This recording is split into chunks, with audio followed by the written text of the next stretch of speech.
Hi Tubies. Today is Wednesday, so I am officially 2 weeks and 4 days postpartum.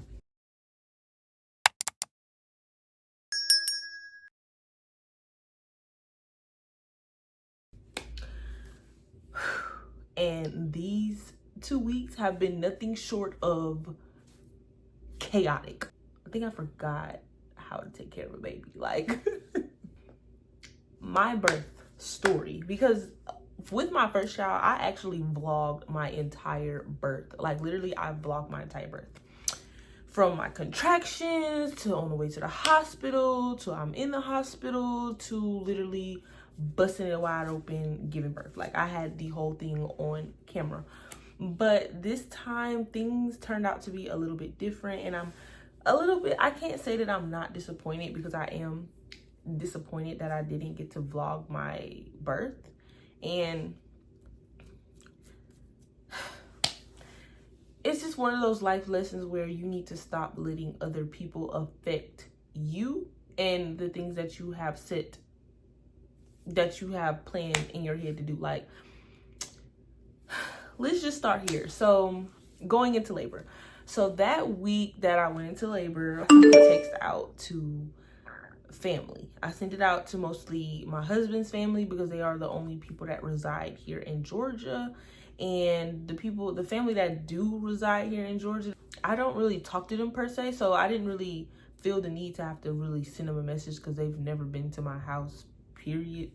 But pretty much the text message was about boundaries. Like, with Paris, it was just so much. Like, when I came home from the hospital, I didn't really get to enjoy baby. Like, I know my mom was here and she threw me like this welcome home party and everything, and it was okay. It was cool. You know, that would have been fine. But it's just like, we had visitors like for 2 weeks straight. Like, it was no real downtime to bond with baby. And then with me, I was going through postpartum depression, like heavy. Like, it was just things that people would say, like different strong opinions that I didn't really want to hear, like about me breastfeeding or about the whole how I gave birth thing. Like, it was just a lot, and things that normally wouldn't bother me actually bother me. Like, those comments actually bothered me. Those comments like got to me, start drilling me in, and it just started to set, and postpartum just destroyed my bonding time with my first baby. And I was just like, I do not want postpartum this time. I don't want any opinions. I don't want anything.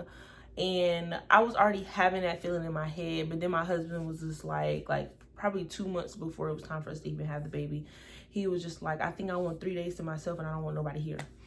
That was cool. And it was still under the impression that my mom would be here because she lives in Louisiana. And of course, I'm her daughter. I'm giving birth. This is a 1 foot in the grave, 1 foot out of the grave experience. So of course, I would love for my mom to be there because she's my comfort zone. But also, since I'm married and this is my husband, he's the only person that I actually need. Yeah, but my mom still was planning that she was going to be here. I mean, she literally lives the furthest away, and she doesn't get in my way at all. Like, I don't have to worry about her giving me any opinions or anything that's going to upset me. Like, she's very, very gentle, and she's very, very considerate as to what she says. And she's been through it. She knows what postpartum is. Like, she understands because, of course, that's my mom, but she's also been through things similar. But aside from that, we sent out a text message and things kind of went like, yeah. Some people wasn't in agreement with me setting the boundary. I guess I should have let Jalen send out the message, should have let my husband send out the message. But anyways, everybody wasn't in agreement with what I said, and it just turned into total chaos. And I absolutely hated it. Hated it. Like, when I say my pregnancy was perfect, I had no problems. I was okay. Of course, I had a couple heartbreaks here and there with people not showing up for me. Like, my baby shower was one of those things. Like, my best friend didn't come, and that really just ticked me off. But not only did it tick me off, I was like very, very upset. Like, I probably cried for like 3 days. I was just torn apart. Like, this was the second baby shower that she missed, and I just feel like the excuses that she had just wasn't good enough for me. Like, I've showed up for her for years. We've been best friends going on like 11, 12 years. And like, I just feel like just one. Can you show up to one very, very important / special event for me? Like, please, just one.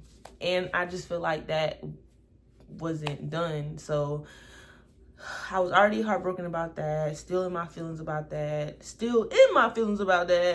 But then that happened with the boundaries text message, and I think that was like it. Like, now I had to double up on me praying. I had to double up on me staying focused, because I did not want postpartum to hit me. Postpartum depression and anxiety, if you know about it, you know about it. And if you don't, just know that it will sneak up on you like a thief in the night. And once it's there, you have to work like triple and overtime to like get back on track and get back like focused and not let it destroy you like it did me. Like, when I say the postpartum did me some kind of bad, it did me some kind of bad. Like, just know that it was as bad as I really did not want to be here. I felt like I was better off dead than me being a mom to my first child. It was like very bad, like with the comments, oh, why her hair isn't done, or you know, the breastfeeding, or the usual natural, we giving birth, like. And it was different. It was other things too that went on, but like those comments in my normal mood and normal phase, I would not, that just wouldn't bother me. But the fact that I had postpartum depression, anxiety is just like, it was almost like a punch in the face, literally. But when I got the response back, the first response, I was like, whew, okay, we good. I'm happy. Like, they understood the boundary. Like, I'm happy. And then I got the second message, and I was just like, I literally instantly felt my heart like drop. It sunk. Like, it just sunk. It really, really, really sunk. Like, it just dropped. Like, that's all I can explain, that it just dropped. But I didn't like the response, and I felt like it was very, very disrespectful. And me, I do not like when nobody disrespect me. Like, if I'm very respectful to you, I just feel like you should never disrespect somebody that's very respectful to you. Like, it's, you can easily talk to that person. So I really didn't appreciate it, and that just set my mood for everything. After that message went out, I literally started breaking. Like, I ain't gonna lie, I literally started breaking. The inside of me mentally just started breaking down piece by piece. And part of my breaking down process is filled with anger, it's filled with sadness, it's filled with doubt. Like, it's just filled with so many different emotions that it just tears you apart. So my goal to give birth was, I'm doing natural. I have the mindset for it. I was telling myself the entire time, I'm doing an unmedicated birth. Doing an unmedicated birth. I did that. I still had the mindset to do an unmedicated birth. But was it hard? It was extremely, extremely, extremely hard, especially when you feel like you don't have that support and love from that person or those people anymore because of that message, and then how everything unfolded afterwards. Like, I just, like, that was just way too much. And at the time of me being pregnant, you know, it's the end of me being pregnant. It's time for me to give birth at this point. That was just not the time and place to even say anything like that to me. So, yeah.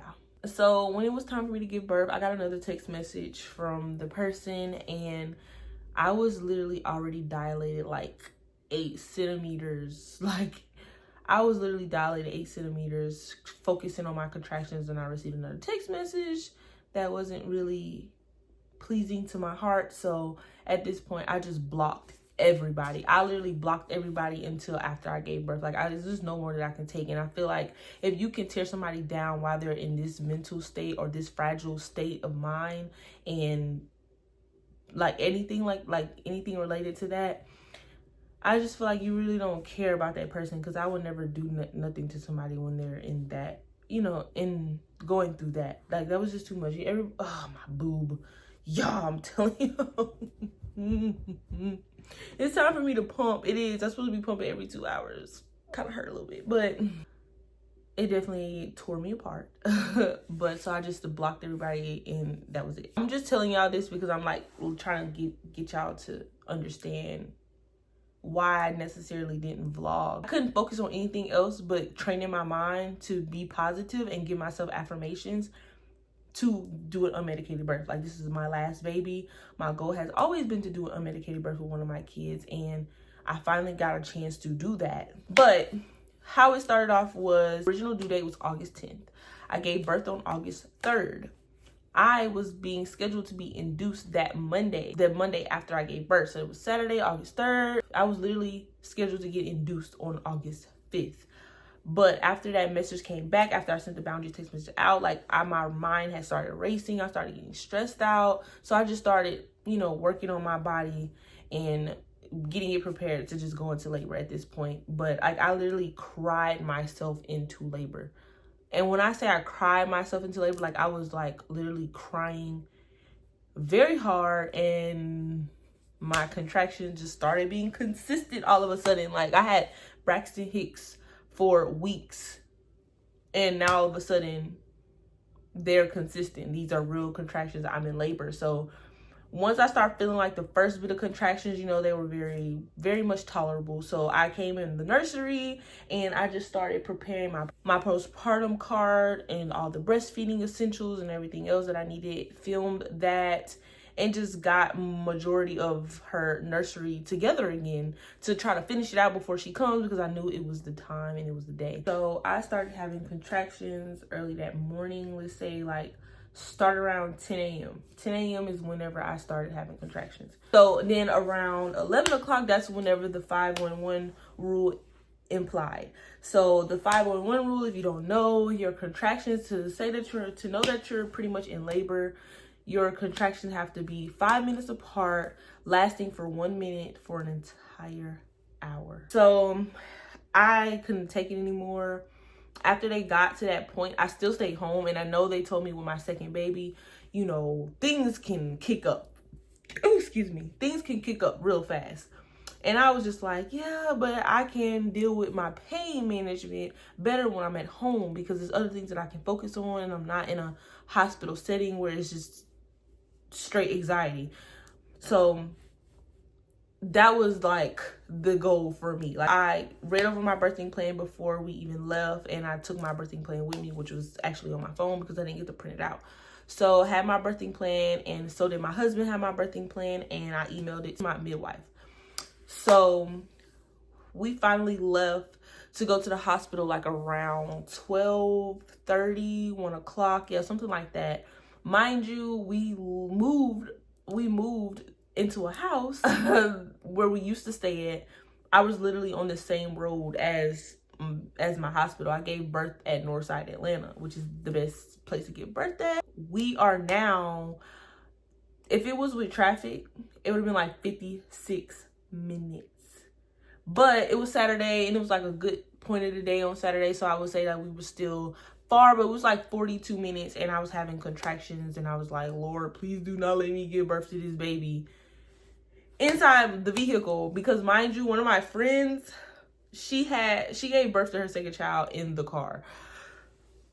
Love you. Don't know how you did that, girl, but oh, I was like so scared. So we're going, I'm like literally just breathing through my contractions, and how I handled all of my contractions. For me, I have a high pain tolerance, so this was pretty much easy, but I did not make a sound. I literally held my breath through the strongest contractions. Holding your breath through the strongest contractions really helps you to focus, and it kind of takes the pain off of you a little bit, because you're more focused on, oh my God, I can't breathe, rather than the pain that you're going through. So I held my breath on those huge contractions that just were very painful, and I did breathing techniques through the ones that were like minuscule. So that helped. And then when I got to the hospital, of course, I was a little mad because I called them when we left, and I was like, hey, I'm on my way. I'm in active labor right now. I think I'm about 6 to 7 centimeters. My body is preparing itself to push. Like, you could feel all of this. I felt all of this. So they were like, okay, so tell me why I get there. And I'm still waiting in the waiting area. Like, I'm telling them, baby, I am in active labor. I will have this baby right here in this lobby. that was my only experience that I absolutely hated. But anyways, they got to me, and it still took them a minute. It still took them like 30 to 40 minutes to even get to me. So by the time we finally went back there, and they got me checked out, they got me in my room, got me comfortable, changed my robe, all of that good stuff. So then they checked me. I was 6 centimeters dilated, almost to 7. So then they came and checked me back an hour later. I was 8.5 centimeters, almost to 9. And once I hit 9 centimeters, that's when my blood pressure dropped. Like, my blood pressure dropped to very low. They had to give me some fluids to try to get it back up. It wouldn't come back up. So at this point, my blood pressure just kept going up and down, up and down, up and down, up and down. So that whole time I was unmedicated until 9 centimeters and my blood pressure started doing all this up and down stuff. At this point, I started panicking about my blood pressure. At this point, I was too nervous. And also, y'all, Paris was with us. Yes, my first child was in the room with us. She was there for the entire experience. Crazy, but I really do recommend that you have your child there with you. They're definitely like one of those things that you can focus on while you're going through pain.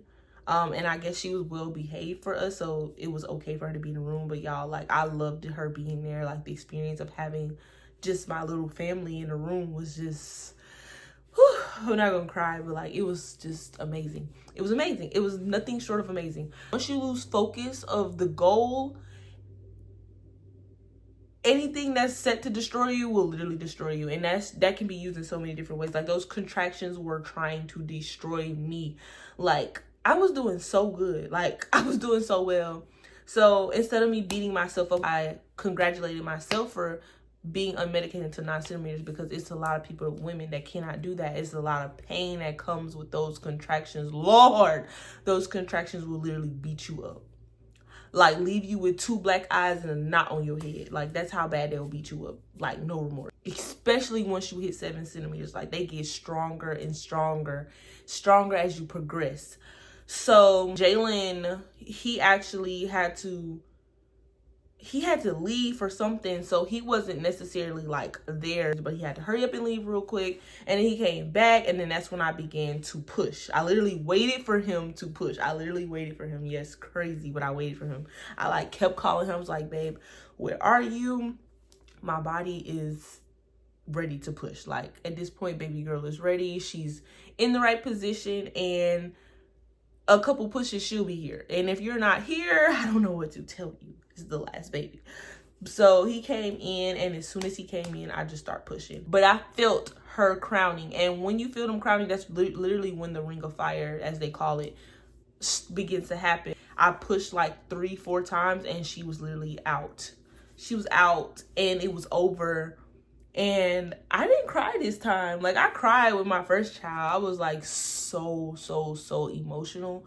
But the fact that my mind was in so many different places, I just feel like my body wouldn't allow me to cry. Like, I had done so much crying, getting myself into labor at this point, to like, I don't have any more cry left into me. And I hate that happened at that vulnerable time, because like, I had the biggest goals for this birth. But I'm not gonna beat myself up about it. I'm very proud of myself for even going that far without any medication. So I don't even know how I did it. Just thinking about it, guys, I don't know how I achieved that. But when you have your mind set up to do something, and you stay determined and you stay focused on it, you are going to succeed. And like, now that I've done that, that's going to follow me for the rest of my life.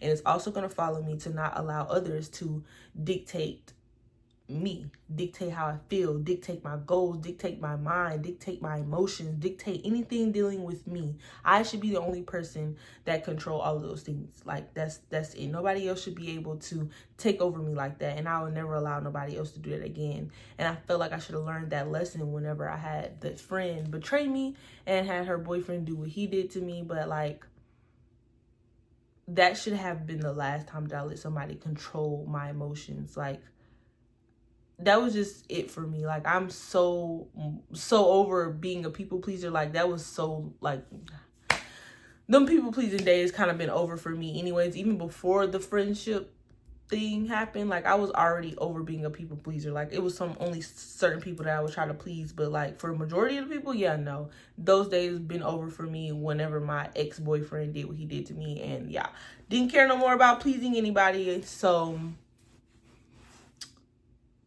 there's that. That's pretty much my birthing story. And she was 8 pounds 12 ounces, which I told y'all before. I was already scared to give birth to a big baby like that. I was already scared. I was just praying that she wasn't gonna be 9-10 pounds.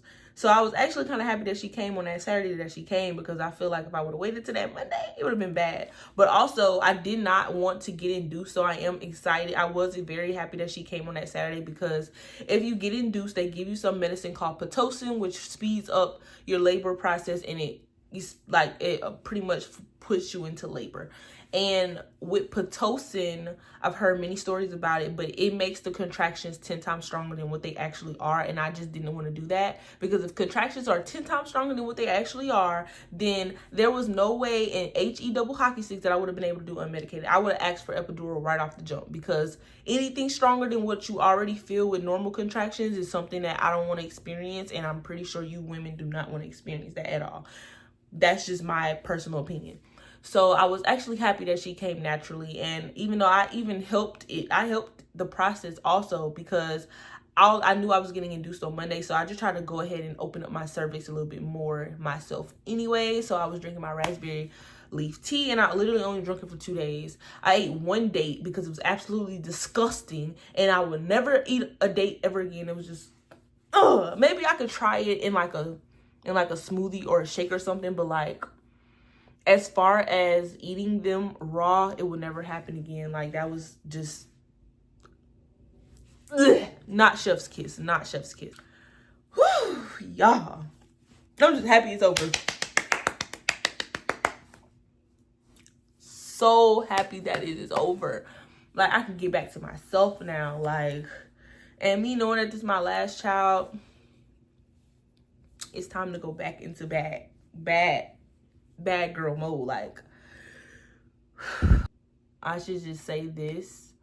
I am trying my best to continue my journey of not having any postpartum depression, like really heavy. Like, I have a little bit of it. It's not too much that I just, just blank out or not able to bond with my child or just mope in the bed all day. It's not that. Thanks to my husband, and thanks to my mindset, and thanks to me having another child. So they all definitely keep me busy, and I keep myself busy, especially as a content creator now. Like, I am too busy to be sad. But those days that I'm not busy, I'm not gonna lie. I'll be lying if I didn't say that those messages and how everything else has been going down, because since that, it's been a lot of drama with my husband's family, and I'm just not really here for it. Like, I'm just really not here for it. But I just will say this, that their actions and their words definitely stick with me. They still hurt me till this day, because like, I'm fragile right now. Like, my body just literally gave birth to a whole child, and I am mentally fragile, but it's okay, because I have my support system and I know how to keep myself very much focused. I still go to the Kingdom Hall. I still read my Bible. I am still on track, and I am still focused. And school starts on Monday, so that's something else that I can have on my agenda for me to stay focused on. That's pretty much it, y'all. Like, that's pretty much the birthing story that I have. I'm sorry I don't have any more tips on here. Maybe I'll make a video as to, if you really want to do an unmedicated birth, maybe I can do a video on just talking about tips and techniques that I did while I was focused on the unmedicated birth. But I guess you pretty much got it here, because I did explain it. But, I can definitely do a separate video just focusing on techniques to, be mentally prepared for an unmedicated birth. I can also share my birth plan with you. So if anybody's interested in my birth plan, just hit me up. Just comment below this video or find me on Instagram, TikTok or something and send me a message. My social media is all Londyn Liquinn, so you'll be able to find me, send me a message, and I will gladly send it over to you. But y'all, that's pretty much my birth story, and yeah, I love you guys. Mwah, mwah, mwah, mwah, mwah. If you are new here, thank you for watching this video.